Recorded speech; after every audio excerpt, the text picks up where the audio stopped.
ব্রজের ব্রজেন্দ্র নন্দন।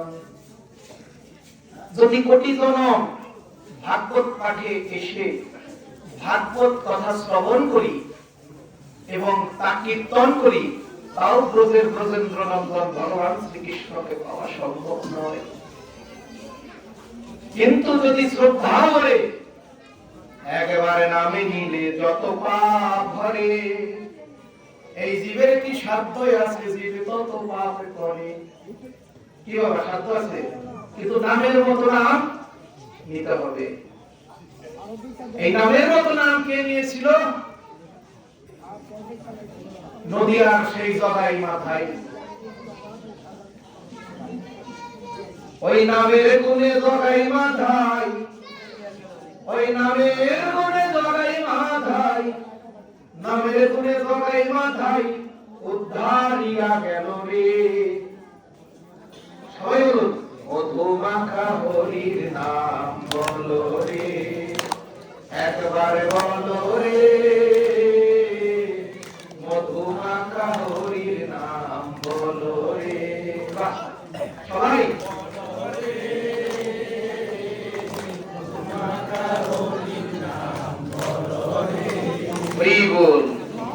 খুব আনন্দ পেয়েছি আমি। এই যে সবাই যে একত্রিত, কি বলেছেন মহাপ্রভু? 10-5 মিলে গৃহের দ্বারেতে বসিয়া কৃষ্ণ নাম করো জীব হাতে তালি দিয়া। দেখুন, একটি গৃহে যদি কোনো পিতার 4টি সন্তান থাকে, মনোযোগ দিয়ে শ্রবণ করবেন, 4টি সন্তানের মধ্যে যদি একটি সন্তান বিকলাঙ্গ থাকে, তার যদি বাকি 3টি সন্তানের মতো কর্মক্ষম না থাকে, তাহলে পিতার দরদটা ওই ছোট সন্তানের প্রতি একটু বেশি থাকবে না, তাই কিনা? আমরা হচ্ছি সেই বিকলাঙ্গ সন্তানের মতোই কলিগত জীব। সত্য, ত্রেতা, দাপর 3টি যুগে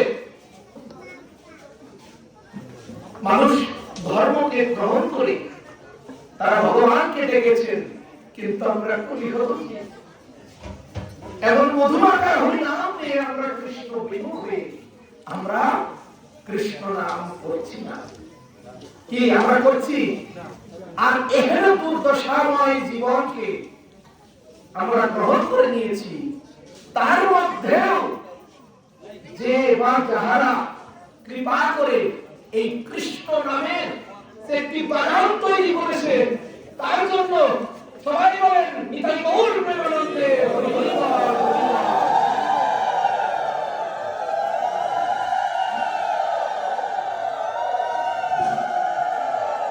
দেখুন, বলেছে ওই যে বিকলাঙ্গ সন্তানটি যেমন, জানি তাই কেউ কথা বলবেন না, পিতার যেমন স্নেহ পায়, আমরা কলিগত জীব তেমন সেই হতভাগা আমরা কলিগত জীব। কৃষ্ণ নামে আমাদের মন নেই, কৃষ্ণ নামে আমাদের প্রেম নেই। তাই মহাপ্রভু নিতাইকে সঙ্গে নিয়ে আমাদের দ্বারে দ্বারে এসে যেচে সেধে হাতে ধরে পায়ে পড়ে ব্রহ্মার দুর্লভ প্রেম আমার নিতাই সভাকারে যাবে। কারণ আমাদের তো কৃষ্ণ নাম করারও কথা কোনো যোগ্যতা নেই। কৃষ্ণ নাম এই রসনায় নেওয়ার মতো আমাদের কোনো সময় নেই। তাই মহাজন বললেন, ওরে দিবস রজনী আবলো তাবলো পেঁচালো পারিতে পারো কি? ওরে তাহারও ভিতরে কখনো কেন কি? ওরে তাহারও ভিতরে কখনো কেন কি? শ্রীকৃষ্ণ গোবিন্দ বলিতে পারো, ও শ্রীকৃষ্ণ গোবিন্দ বলিতে পারো। আমার এই কৃষ্ণ নামে আমার মনে গেল কি আমরা সারাদিন কত না কত কথা বলি, কিন্তু কৃষ্ণ নামে প্রেমে আমাদের মন যায় না। তাই কি বলেছেন, ওই কৃষ্ণ নামে আমার মন গলেল না। শুনেছি এই কৃষ্ণ নামে কত পাষাণ গলে, আমার এই মন পাষাণ তো গলল না রে। কি আমাদের মনটা এমন পাষাণ হয়ে গিয়েছে, এই যে অহর্নিশি আগামী কাল থেকে কৃষ্ণ নাম হবে, আমরা সেই কৃষ্ণ নামকে হৃদয় দিয়ে হয়তো গ্রহণ করতে পারবো না। তা না হলে ওই একবার নাম নিলে জীবের যত পাপ করে, জীবের সাধ্য নাই, জীব তত পাপ করে। হেন কৃষ্ণ নাম যদি নয় বহুবার, তবুও না নহিলে যদি আসে প্রেম সুধার, তবে জানিবে যে অপরাধ প্রচুর, কৃষ্ণ নামের বিস্তারে না হইতে মুক্ত। কি উদাহরণ দেবেরা, যদি অপরাধ থাকে, কি অপরাধ? এই যে ভাগবত কথায় এসেছে, কৃষ্ণ কথা শ্রবণ করছেন, কিন্তু মনটাকে যদি আমরা রাখি অন্য জায়গায়, তাহলে হবে শ্রবণ অপরাধ। কীর্তন করছি ভগবানের নাম, কিন্তু মনটা রয়েছে আমার বিষয় বাসনা ভোগের প্রতি, তাহলে কীর্তনেও অপরাধ। আর এই অপরাধ শূন্য হয়ে লহ কৃষ্ণ নাম, কৃষ্ণ পিতা, কৃষ্ণ মাতা, কৃষ্ণ ধনপ্রাণ।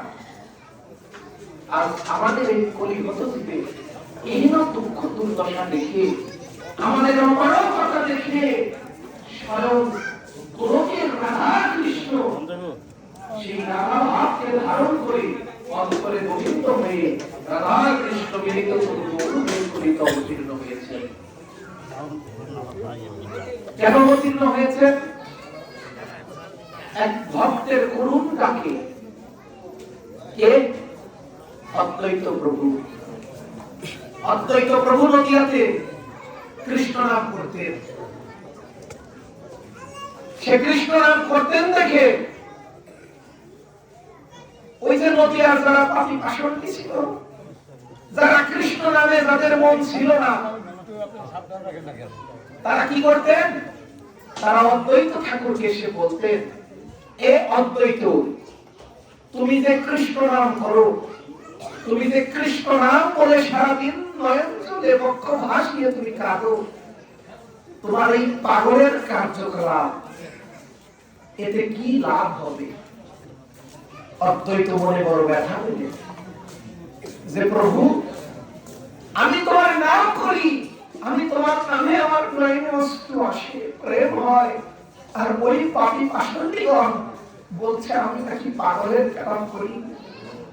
তাই আজ অদ্বৈত সেই পাপী পাষণ্ডীদের বললেন, আমি আর এই নদিয়ায় থাকবো না। কেন থাকবো না? আমি তোমাদেরকে, আমি ওই গোলক থেকে রাধা কৃষ্ণকে, আমি গুরুকে তোমাদের সামনে যদি আনতে না পারবো, সেই দিন আর আমি নদিয়াতে ফিরে আসবো না। আর যদি আমি তোমাদের সামনে রাধা কৃষ্ণ ভগবানকে যদি আমি না আনতে পারি, আমার নাম অদ্বৈত মিথ্যা। এই যে প্রতিজ্ঞা করলেন ভক্ত, কেন? যে এই যে কলিহত জীবের যে দুঃখ দুর্দশা, তারা কৃষ্ণ নামে তাদের মন নেই, কিন্তু যারা কৃষ্ণ ভক্তি করে, যারা কৃষ্ণ নাম করে, তাদেরকে আর উৎসাহ করে। কি বাবা, কি জগতের পরিস্থিতি তো তাই চলছে, তাই না? যারা কৃষ্ণ নাম করে তাদেরকে কতটা বেদনা সইতে হয়। কেমন বেদনা? অদ্বৈত যেমন বেদনা সয়েছে, দুঃখ পেয়েছে, তিনি সমস্ত পুঁথি, ধর্মগ্রন্থ সবকিছু একত্রে বেঁধে তিনি নদিয়া ছেড়ে চলে গেলেন। কোথায় গেলেন? শান্তিপুরের বাবলা বলে একটি বাবলা গাছের বন, শান্তিপুর। নাইরা, ওদেরকে একটু থামিয়ে রাখুন, দয়া করে কৃপা করে ওদেরকে একটু থামান। তো দেখুন, অদ্বৈত ঠাকুর তিনি বাবলা বনে চলে গেলেন। কেন চলে গেলেন? তিনি দেখবেন কি করলে আমার ওই ভগবানকে, ওই কৃষ্ণ, আমার ব্রজগোপীদের নাথ ভগবান শ্রীকৃষ্ণকে কেমন করে আমি নদিয়াবাসীর সামনে যে আমি দাঁড় করাবো, সেই রাস্তা শাস্ত্রই তো বলে দিতে পারে। ভগবানকে পাওয়ার রাস্তা কে বলে দেয়? শাস্ত্র। শাস্ত্র ছাড়া ভগবানকে পাওয়ার কোন পন্থা কেউ দিতে পারে? তাই তিনি সমস্ত পুঁথি নিয়ে তিনি বাবলা বনে বসে গেলেন। বসে বসে তিনি শাস্ত্র পড়ছেন। পড়তে পড়তে তিনি একটি শ্লোককে পেয়ে গেলেন। কি শ্লোক? তুলসী দল মাত্রে জলস্য জলকেন বাচা বিক্রীণীতাং সমৎপানং ভক্তেব্য ভক্তবৎসল। যদি কোন কৃষ্ণ গৌর অনুরাগী ভক্ত এই তুলসী দল মাত্র দিয়ে আর ভক্তি ভরা দুফোঁটা নয়নের জলে আমায় অর্পণ করি, আমি ভগবান তার কাছে ঋণী হয়ে যাই। ভগবান বলেছেন এই তুলসী পত্র দিয়ে আর যদি প্রেমস্ত নয়ন জল দিয়ে আমায় কেউ অর্পণ করি, আমি সেই ভক্তের নিকট ঋণী হয়ে যাই। আর এমন ভাবে ঋণী হই, তার ঋণকে আমি কিভাবে শোধ করবো তা আমি ভগবান চিন্তা করে তার অন্ত খুঁজে পাই না। তাই কি করি?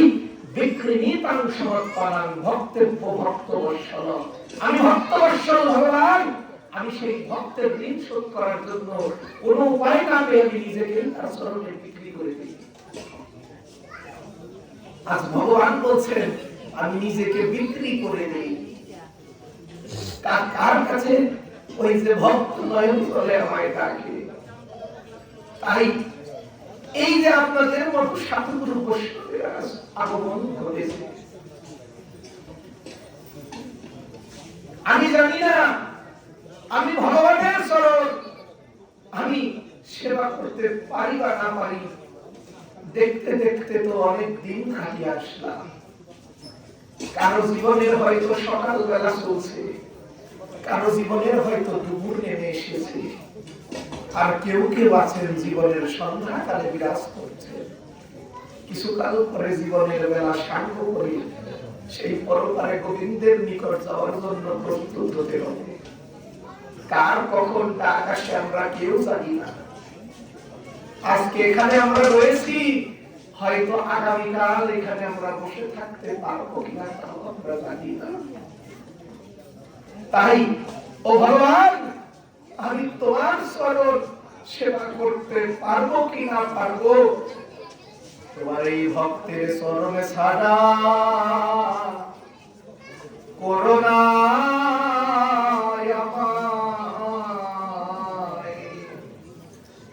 তোমার এই ভক্তের চরণ ছাড়া করোনা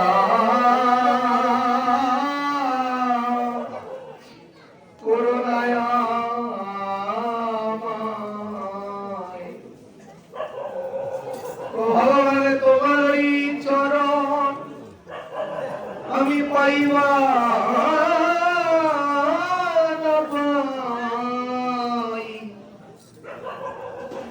তোমার ওই ভক্তের চরণ যেন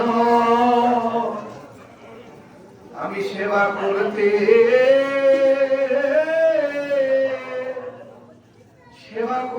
পারি।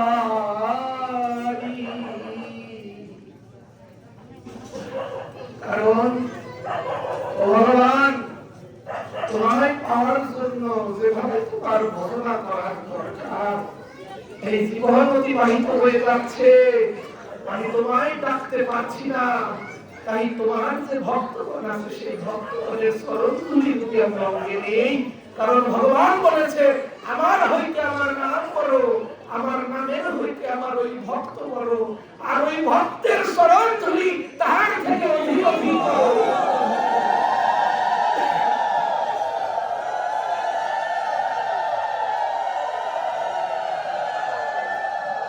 তাই এই যে ছুটে চলা কোথায় কোন গৌর কৃষ্ণ অনুরাগী ভক্ত যদি কৃপা করে কোন বাতাসেও যদি কোন ভক্তের চরণ তুলিয়ে অধমের গায়ে লেগে যায়, তাহলে বলেছে কোন ভক্তের চরণে ধুলি লাগে যদি কোন পাপীর গায়ে, হাসতে হাসতে সেই পাপী বৈকুণ্ঠে যায়। হাসতে হাসতে সেই পাপী একবার যদি কোন ভক্তের চরণ ধুলি ভুলবশত তার গায়ে লেগে যায়, সেই ভক্তের কৃপায় সেই পাপী দুরাচারী তার কৃপা হয়ে যায়। কেন? নদিয়াতে দুই পাপী বাস করতেছিলেন। আমরা সবাই নাম শুনেছি, জগাই মাথায় নাম শুনেছি না? এই জগাই মাথায়ের নাম তো আমরা সবাই শুনেছি। শুনি জানি মা জগাই মাথায় কি করেছে জানেন? জগাই মাথায় তারা ব্রাহ্মণ সন্তান ছিলেন। ব্রাহ্মণের ঘরে জন্ম পেয়ে দুই ভাই শাস্ত্রের পণ্ডিত ছিলেন। আমরা যে সমস্ত পাপ কল্পনা করতে পারি না, তারা সেই সমস্ত পাপকে তারা কল্পনা করে সেই সমস্ত প্রত্যেকটি পাপ তারা করতেন। তারা পাপে পরিপূর্ণ করেছিলেন নদিয়ায়। এমন পাপী ছিলেন, নদিয়ার কোন ব্যক্তি যদি তাদের একবার দেখেও ফেলত, তৎক্ষণাৎ গিয়ে গঙ্গায় ঝাঁপ দিয়ে গঙ্গা স্নান করতেন। এত এত পাপী ছিলেন, তাকে দর্শন করলে গঙ্গা স্নান করত। মহাপ্রভু তিনি সবার সাথে নদিয়ায় এসেছেন। ভাগবতের দশম স্কন্ধের ৫ম অধ্যায়ের ৩২ নম্বর শ্লোকে কি বললেন? কৃষ্ণ বর্ণতে সংকৃষ্ট সাঙ্গপাঙ্গস্য পার্শ্বদম যদ্বৈ সংকীর্তন প্রত্যজয়ন্তি হি সুমেধাসহ। কৃষ্ণ বর্ণ নয়, তবুও তিনি কৃষ্ণ।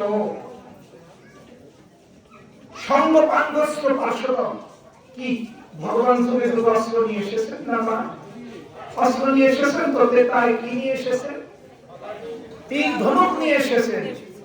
তাই তুমি তীর ধনুক ধরে রাবণকে বধিয়ে তুমি লঙ্কা বিজয় করে কি তারপরে তুমি শ্রীকৃষ্ণ হয়ে তুমি শিশুপালাদি কত রাক্ষসীকে তুমি বধ করেছো সুদর্শন চক্র ধরে কি। আর ভগবান এই যুগে এসেছেন, বলেছেন এবে অস্ত্র না ধরিব, প্রাণে কাউকে না বধিব, প্রেম দিয়া করিব উদ্ধার।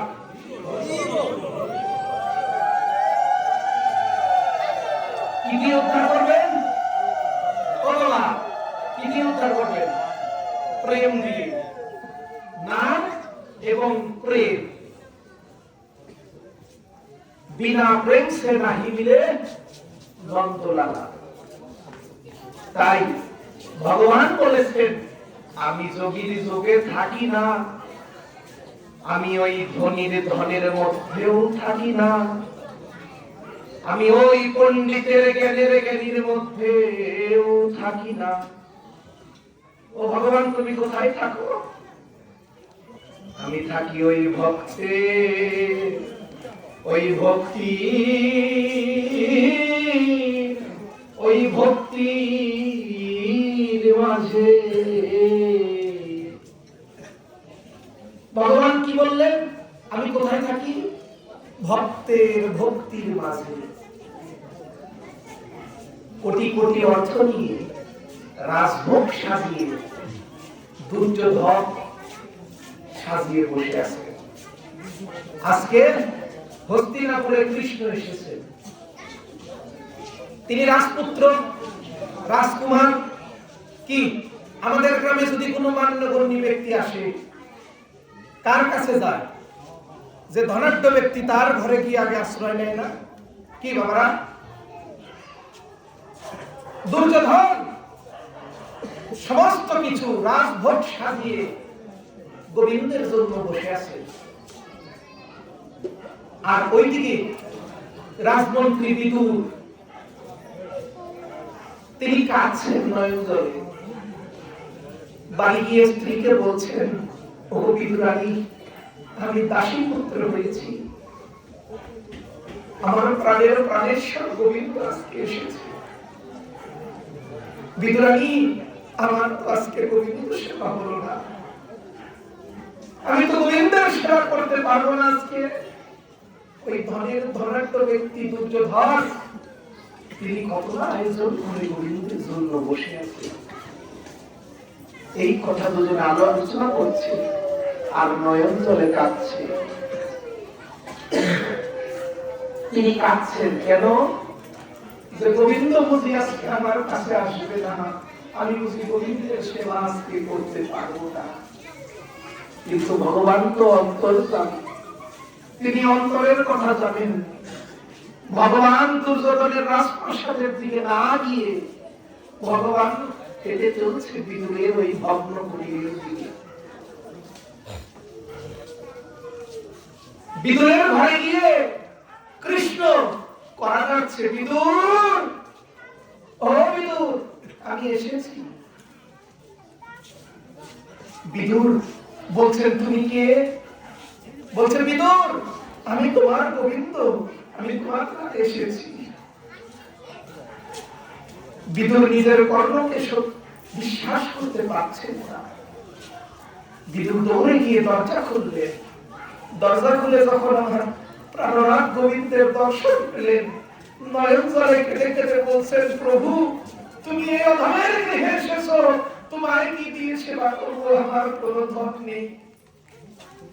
বিদুরানী একটি কদলি এনে দিলেন, কলা। সেই কলাটি বিদুর হাতে নিয়ে ভগবানের নয়নের দিকে তাকিয়ে তাকিয়ে কাঁদছে। বলছে, গোবিন্দ, গোবিন্দ, তোমার কি দিয়ে সেবা করবো? আমার তো সেবার কোনো ধন নেই। তাই ভগবান আমার এই ঘরে একটি কলা রয়েছে, এই বলে কলার খোসা দিকে ছাড়াচ্ছে আর নয়ন চলে ভগবানের মুখের দিকে তাকিয়ে কাঁদছে। কাঁদতে কাঁদতে হাতের থেকে কখন যে কলাটি পড়ে গিয়েছে আর বিদুরের হাতে সেই খোসাটি রয়ে গিয়েছে। আমার গোবিন্দ কে দিচ্ছেন বিদুর। গোবিন্দ, তুমি নাও। গোবিন্দ সেই ভক্তি মিশ্রিত কলার খোসাটি নিয়ে ভগবান হয়ে কলার খোসা চাপিয়ে খাচ্ছে আর বিদুরের দিকে তাকিয়ে নয়ন জলে কাঁদছে। বিদুরের বাচ্চুবেন আসার পর দেখে কলাটি পড়ে গিয়েছে, শুধু কলার খোসাটি রয়েছে। বলছে, ভগবান, তুমি ওই কলার খোসা খাচ্ছ, কলাটি নিচে পড়ে গিয়েছে, তুমি কলার খোসাই খাচ্ছ। ভগবান বলছে, ওগো বিদুর, যে ভক্ত আমায় নয়ন জলে প্রেম ভক্তি দিয়ে আমায় অর্পণ করে, আমি সেই বস্তুটি দেখি না। পত্রং পুষ্পং ফলং ত্রয়ং যমে ভক্ত প্রদেশতি। ভক্তি সহকারে যদি পত্র পুষ্প ফল কেউ পাইতে হয়, আমি গোবিন্দ তাই গ্রহণ করে তুষ্ট হই। দেখুন, ভগবান ভক্তের ভক্তির নিকট রাখা। ভগবানেরা, এই যে আপনারা ওখানে কথা বলছেন কেন? আপনাদের জন্য এদের হরিনাম শুনতে ব্যাঘাত করছে। আপনারা কেন কথা বলছেন? হরিনাম যদি ভালো না লাগে চুপ করে বসে থাকুন। কারণ শাস্ত্রে বলেছে, কি বলেছে জানেন? কৃষ্ণদাস কবিরাজ গোস্বামী চৈতন্য চরিতামৃতে বলেছে কি, যদি বানা বুঝে কেহ শুনিতে শুনিতে সেহ, কি অপরূপ চৈতন্য চরিত। কৃষ্ণের উপজীবে প্রীতি, জানিবে রসের রীতি, শুধু শুনিলেই প্রভাবিত হয়। শুধু শ্রবণ করলে, এই কথা শ্রবণ করলে আমাদের উপকার হয়। তাহলে এমন মনুষ্য জন্ম, দুর্লভ মনুষ্য জন্ম পেয়ে এমন নবনকৃত বৃন্দাবনে আসতে পেরে আমরা কি হেলায় সময় নষ্ট করব? হেলায় সময় নষ্ট করব না। এখান থেকে যখন আপনারা বাজারে যান, বাজারে ব্যাগটি খালি নিয়ে যান না? ও বাবা, খালি ব্যাগ নিয়ে যান না? আসার সময় কি করেন? নিত্য দৈনন্দিন জীবনে প্রয়োজনীয় সমস্ত বস্তুকে ভরে তারপর ব্যক্তিকে নিয়ে আসেন, তাই না? তাই কি না? আর আমার এই কঠোর মন, আমার এই ভক্তি বিমুখ মন, তার যে চাহিদা রয়েছে সেই চাহিদার জন্যই তো এই হাটে এসেছে, মনের খোরাক মেটানোর জন্য, তাই না? দেহের ময়লা সাবান দিয়ে যায়, কত কসমেটিক্স আমরা ব্যবহার করি নিজেকে সুন্দর করার জন্য, কিন্তু আমার মনে যে ময়লাটি রয়েছে সেই ময়লা কিভাবে দূর হবে? মহাপ্রভু বলেছেন, সে তো দর্পণ মার্জনম ভব মহাগবাগ্নি নির্বাপনম শ্রেয় কৈরব সন্দ্রিকা বিতরণম বিদ্যাবধূ জীবনম আনন্দম বুদ্ধিবর্ধনম প্রতিপদ পূর্ণরূপ আস্বাদনম সর্বাত্মস্কারণম পরম বিজয়তে শ্রীকৃষ্ণ সংকীর্তনম। এই যে চেতনার যে দর্পণ, বাইরের আয়নাকে আমরা ঘষে মেজে পরিষ্কার করি না, গাড়ির আয়নাকে আমরা পরিষ্কার করি না, যদি পরিষ্কার না করি আমরা কি মুখ দেখতে পারবো? সেই আয়নায় আমরা গাড়ি চালাতে পারবো না। কিন্তু তাই এই চেতনার যে দর্পণ রয়েছে, চেতনার গাড়ির যে দর্পণ রয়েছে, সেই গাড়ির যদি আমার কাজ পরিষ্কার না হয়, ওই কিন্তু পানিতে বসবে, ওই আয়নায় তো আমার নয়নে কিছু বাঁচবে না, আমি তো হোঁচট খেয়ে পড়ে থাকবো। কি ভবসিন্ধু তরিবারে তো সবার চিত্ত রয়েছে, তাই বলেছেন ভবসিন্ধু তরিবারে যার আছে চিত্ত শ্রদ্ধা বলে শ্রবণ করো চৈতন্য চরিত। আর যদি শ্রদ্ধা না থাকে তাহলে কোটি জন্ম করো যদি শ্রবণ কীর্তন তথাপি না পাইবে ব্রজেন্দ্র নন্দন। তাই আমরা শ্রদ্ধা করে শ্রবণ করি। দেখুন মহাপ্রভু তিনি নদিয়াতে এসেছেন। মহাপ্রভু কতদিন এই পৃথিবীতে জীবিত ছিলেন আমরা জানি কেউ? মহাপ্রভু ছিলেন 48 বছর। ভালো করে মনে রাখবেন, আমাদের কলিযুগে যে ভগবান সত্যতে শ্রীহরিতে তাই তুমি রাম, দাপরে শ্রীকৃষ্ণ তুমি নবমনুষা, কলিতে গৌরাঙ্গ হয়ে তুমি এলে নদিয়ায়, দাঁড়ে দাঁড়ে বিলাইলে রাম গৌরাঙ্গিকায়। কি এই কলিযুগের যে আমার ভগবান, যিনি আমাদের মতো কলিহত জীবকে কৃপা করার জন্য যিনি এসেছেন, আজ ভগবান হয়ে যিনি ভিক্ষার দাড়ি নিয়ে দাঁড়ে দাঁড়ে ঘুরছেন, সেই ভগবান সম্পর্কে আমাদের জানতে হবে না? হবে কিনা? গৌরকে আজকে আমরা চিনতে পারি নাই, কিন্তু আপনারা দেখবেন আজকে বিদেশে যদি যায়, সেই বিদেশিরা আমাদের এই গৌরীতাইকে নিয়ে, রাধা কৃষ্ণকে নিয়ে কত গৌরব করে কীর্তন করে ঘুরে বেড়াচ্ছে। কি বাবা, আর আমরা ঘরের ছেলে আমাদের গৌরে বলি তোমরা বসো, কি ভাববে তোমরা ভাগবত পড়ে ডিস্টার্ব করবে না, বসে বসে তোমরা কথা বলবে না কেউ। দেখুন বিদেশিরা তারা এই গৌর কৃষ্ণ ভগবানের তারা কি করলেন? সেবা করে তারা নগরে নগরে বেড়াচ্ছেন। কি আমেরিকা, অস্ট্রেলিয়া, পাশ্চাত্য যত দেশ দেখবেন তারা কি করছে? কৃষ্ণ নাম করে করে তারা কৃষ্ণ নামের রস আস্বাদন করছে, তাই না? কিন্তু আমরা দেখেও না দেখার ভান করছি গৌরকে। কি গৌর তো আমাদের বাংলার ছেলে, তাই না? হ্যাঁ, এর জন্য বলেছেন কারা গৌরকে দেখতে পায় না? দেখিয়া না দেখে যত ওই অভক্তের গান, ওই উলুকে না জইছে দেখে সূর্যের কিরণ। কি বললেন কৃষ্ণদাস কবিরাজ গোস্বামী চৈতন্য চরিতামৃতে বললেন, দেখিয়া না দেখে যত অভক্তের গান। যারা অভক্ত তারা গৌর হরির রূপকে দেখেও না দেখার ভান করে। তারা কীর্তনে এসে, ভাগবত পাঠে এসে তাদের মনকে রাখে অন্য জায়গায়। গৌর হরির রূপকে তারা দর্শন করে না, তারা মোবাইলে আনরূপ দর্শন করে। কি বাবা, দেখবেন এই গ্রামের যত মানুষ আছে সবাই কি এখানে এসেছে? কে এসেছে? কোটি জন্মে থাকিলে সৌভাগ্য বিষয় ছাড়িয়া হয় বৈরাগ্য। দেখবেন ঘরে কেউ শুয়ে শুয়ে বসে মোবাইলে আনরূপ দেখছে। এই যে দুর্লভ মনুষ্য জন্ম কত সুন্দর আয়োজকের আয়োজন করেছে যে ঠাই হয় কৃষ্ণ কথা, সেই তো বৃন্দাবন। এই যে বৃন্দাবন গঠন করেছে, কিন্তু এই বৃন্দাবনেও তাদের মন নেই। তাদেরকে কি বলেছেন?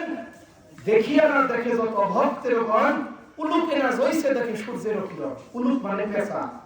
দেখবেন পেঁচা গাছের কোঠরের ভিতরে ঢুকে থাকে, সূর্যের আলোতে সে কখনো বেরোয় না, আর সারাদিন শুধু প্রহর গুনে কখন সূর্য অস্ত যাবে। এই সূর্য জঞ্জাল, সূর্যকে সে জঞ্জাল মনে করে। কিন্তু এই সূর্য সারা পৃথিবীর কোন গতি আছে? Sun is the source of all energy. সূর্য সমস্ত শক্তির যদি উৎস হয়, বিজ্ঞান বলে থাকে, এই সূর্য কিন্তু পেঁচার কাছে নিরর্থক হয়ে গেছে। গাছের কোঠরের ভিতরে থাকে, যখনই সন্ধ্যা নেমে আসে তখন পেঁচা কি করে? ওই কোঠর থেকে বেরিয়ে রাত করে মায়ারূপী অন্ধকারে আচ্ছাদিত হয়ে তখন সে চলাচল করে। তাই আমরা এই গৌররূপী ভগবানের এই উজ্জ্বলতাকে আমাদের চোখে দেখেও দেখছি না। এর জন্য কি হচ্ছে? ওরে নিতাই নাব লিলি মুখে, ওরে মজিলি সার সুখে, ওরে বিদ্যা কুলে কি হইবে তোর। এই যে মনুষ্য জন্ম পেয়ে সাধু গুরু বৈষ্ণবের সঙ্গে সেও আমরা যারা নিতাই নাম মুখে নাম বলছি, আমরা সংসার সুখে মজে আছি, আমাদের এই বিদ্যা কুলে কি হইবে? দুদিন পরে তো সবাইকে যেতে হবে। জীবনের সব থেকে গুরুত্বপূর্ণ যে জিনিসটি সেটি হচ্ছে কি? মৃত্যু। যা অবধারিত, যা কখনো মানুষকে ফাঁকি দেয় না। কি মৃত্যু কখনো ফাঁকি দেয়? সবাই ফাঁকি দিতে পারে, মৃত্যু কখনো কাউকে ফাঁকি দেয় না। মৃত্যু কখনো কাউকে ছেড়েও যায় না। তাই ওই মৃত্যু যেহেতু আমাদের অবধারিত, আমরা সেই মৃত্যুর জন্য প্রস্তুতি না নিয়ে আমরা জীবনে কিভাবে ভালো করে বাঁচবো সেই প্রস্তুতি নিচ্ছি। আর কি খাচ্ছি? মায়ার কোপাঘাতে পড়ছি, গ্রহ কোপানলে পড়ছি, তাই না? গ্রহ কোপানলে দেহ দিনে দিনে ক্ষীণ। কি আমরা নানান রকম দুঃখ যন্ত্রণা দুর্দশা রোগ ব্যাধিগ্রস্ত ত্রিতাপ জ্বালায় আমরা পড়ছি না? তাই তো সনাতন গোস্বামী মহাপ্রভুকে বলেছেন দর্শন করে। সর্বস্বামীর নাম শুনেছি না আমরা? শ্রীরূপ শ্রী সনাতন ভট্ট রঘুনাথ শ্রীজীব গোপাল ভট্ট দাস রঘুনাথ, এই ছয় গোসাইয়ের করি চরণ বন্দন, যাহা হইতে বিঘ্ননাশ অভীষ্ট পূরণ। এই ছয় গোসাই মনে কর দয়া, তোমার চরণে আশ্রয় নিলাম দিও পদ ছায়া। এই ছয় গোসাই কবে মনে করুণা করিবে, ব্রজে গিয়ে রাধা কৃষ্ণের সেবা করিতে পাইবে। সেই সনাতন গোস্বামী রাজার মন্ত্রী ছিলেন, 20 লক্ষ ভরি স্বর্ণ মুদ্রা তার বাৎসরিক বেতন ছিল। সবকিছুকে পদাঘাত করে ছেড়ে দিয়ে 1 বছরে বেরিয়ে চলেছেন মহাপ্রভুর দর্শনে। কারণ তিনি বুঝতে পেরেছেন ধনমর নিত্যানন্দ কোটি মোর গৌরচন্দ্র, প্রাণমর যুগল কিশোর। আমাদের ধন কি? আমাদের নিতাই ধন। আর আমাদের প্রতীকের প্রতীক হচ্ছে আমাদের গৌরচন্দ্র ভগবান। এইটি বুঝতে পেরে সনাতন গোস্বামী রাজ্য পরিত্যাগ করে দিয়ে, রাজ্যের মন্ত্রিত্ব পরিত্যাগ করে দিয়ে কোথায় চলেছেন? প্রভুকে দর্শনের জন্য বৃন্দাবনের উদ্দেশ্যে রওনা দিয়েছেন। বারাণসী কাশীধামের নাম শুনেছেন? কাশীধামে যখন গিয়ে পৌঁছেছে, কাশীধামের দিকে যখন গিয়েছে তখন তিনি মহাপ্রভুর দর্শন পেয়েছেন। এবং মহাপ্রভুকে যখন দর্শন করেছেন তিনি প্রথমেই বলেছেন যে মহাপ্রভু কে আমি কেন মরে যারে তাপত্রয় ইহা আমি জানি না।